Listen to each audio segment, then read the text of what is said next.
This is a homeless update in France. I wanted to give you guys an update on just the whole picture here, working with Joseph. I hang out with him a couple times a week. I go and like we'll walk around. He, as I told you guys before, he buys food for other people. He's running very low on money. There was money that was donated to him.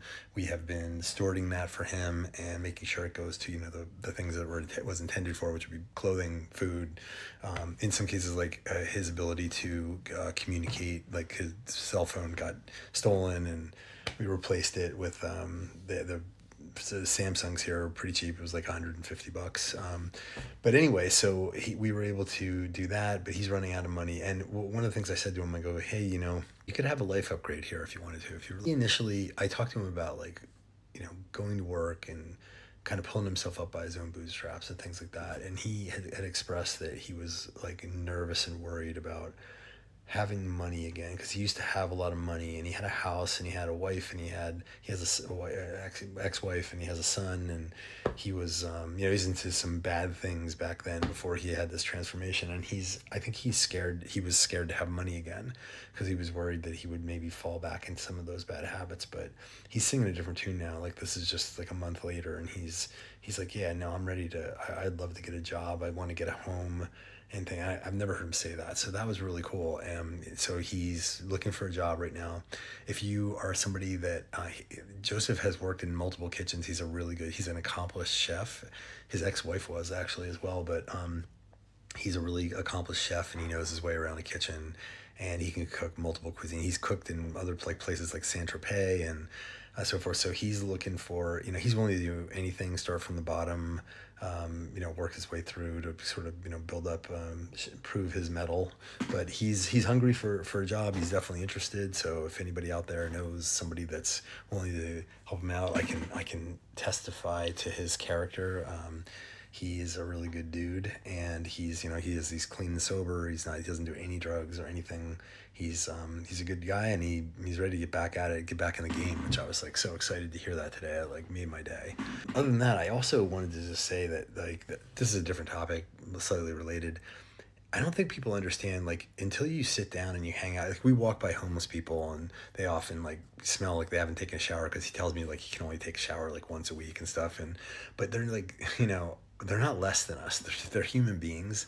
And it's like when you actually talk to them and you find out their stories. Like, there's a guy who just left and he went back to Serbia. This guy Robert, he's an accomplished musician. He's a music teacher, and he's been homeless on the streets of Nice all summer because there's no work for him as a music teacher in Serbia.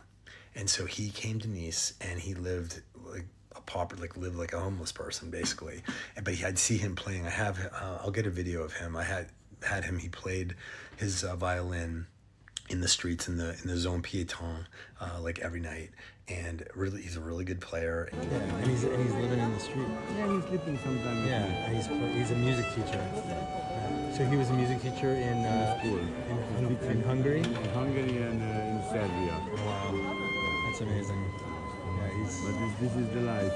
The life is give you one point, you never stand up. yeah. But this guy like went to college, has a degree in music, is an accomplished teacher, is an accomplished musician, living homeless because he has a home in Serbia, but it's like destroyed, or there's some major problems with it. It experienced some sort of damage, and he's making money so he can bring it back there to repair the home so he can live. So like his best option, because there's no job employment opportunities in this country, is to come here and play music on the streets for money, for whatever people give him. So I just think people don't realize, like, I know I didn't, like, the story behind some of these people. They're not all druggies, and they're not all like, drunks and all that. And they're, but there are, I mean, some are, some are on drugs and have fallen into it. I don't think that warrants like shaming them or anything. They need help. But it's a different story when that's the case, and it's more complex. but there's just all sorts of people that have fallen onto hard times. And I was really proud of our son Alex. One day he said, I just took a homeless guy to lunch and just talked to him and just found out his story, and he was like really blown away. And I was really proud of Alex that he did that, because that stood out of the blue. And this is like a year and a half, 2 years ago that he did this. But it's interesting when you just like get to know these guys and their stories, and they're all walks of life and all different reasons. And I think as a society we tend to look down our noses and sneer at people and think less of them, because I think really the reason that people do that is that they're scared. They see that, and that's like they're afraid for themselves. Like they can't imagine their lives like that, which I understand. Nobody would want that. It would be terrible. But I think like it's worth getting to know somebody, hearing their story, to humanize them and to understand. I've learned a lot, and I definitely want to empower Joseph. He's out there hustling. He's looking for a job. He's talking to people, everything. But I just wanted to take this moment to say that if anybody was interested in helping him stay on his feet, he's going to be out of money here pretty soon. If anybody's interested in helping him, as like a continued, like a halfway house to getting a job and everything, or if anybody knows anybody that's hiring or anything like that, I would really help him out to make that transition, because he's got a willing heart and he's able-bodied and he's willing to get back to it, but just needs the opportunity now.